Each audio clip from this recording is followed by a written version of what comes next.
Netrukus mūsų studijos svečias Edgaras Lubys, bet prieš tai Gardus rytas, kuris kviečia pasinerti į marokietiškos virtuvės vingrybės ir patiems pasigaminti marokietiškų sausainių.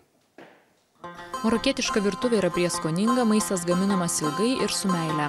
Šią virtuvę formavo 5 tautų virtuvių tradicijos. Tai berberų pirmųjų Maroko gyventojų, arabų Maroko užkariautojų, taip pat žydų, o europietiškumo įnešė ispanai ir prancūzai. Patiekalai priklauso nuo regionų, tarkim, šiaurės Marokė yra vieni patiekalai, pietų Marokė tai bus šiek tiek kitokie patiekalai, bet vis tiek, tarkim, yra tie pagrindiniai patiekalai, kur turbūt kiekviename mieste galės rasti skirtingas variacijas. Tai yra harira sriuba, kuri labiausiai yra valgoma per Ramadaną, nes jinai yra labai soti, tai vermišelėje, vinžirniai, lęšiai, trinti pomidorai, jautiena.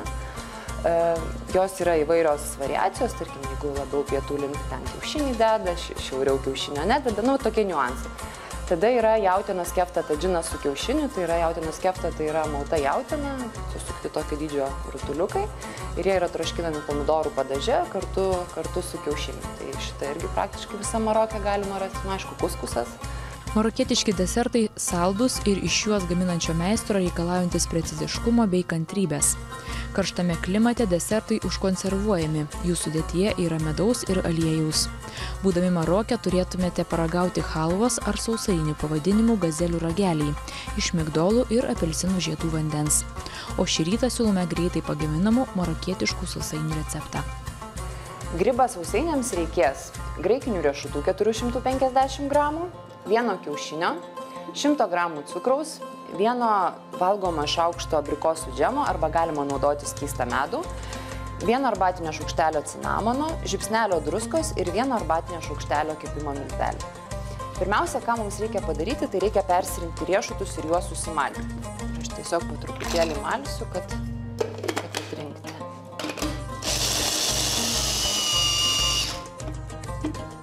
Riešutus reiktų sumalti maždaug taip, kadangi jeigu sumalsime smulkiau sumalti riešutai iš savęs paleis aliejų ir sausainiai pasidarys šiek tiek skysti ir praras savo formą, kokią turėtų turėti. Dedam 100 gramų cukraus į riešutus, 1 valgomą šaukštą abrikosų džemo. Galite naudoti ir kitą džemą, bet abrikosų džemas mano nuomonė čia geriausiai dera, arba iš vis galite naudoti medų. 1 arbatinį šaukštelį cinamono, žiupsnelį druskos, 1 arbatinį šaukštelį kepimo miltelių ir reikės 1 kiaušinio trynio.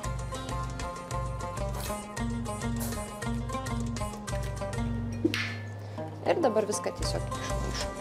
Po kažkur 10–15 minučių galime toliau tęsti darbą ir pabaigti sausainius. Sausainių užbaigimui mums reikės dar apie 100 gramų cukraus pudros.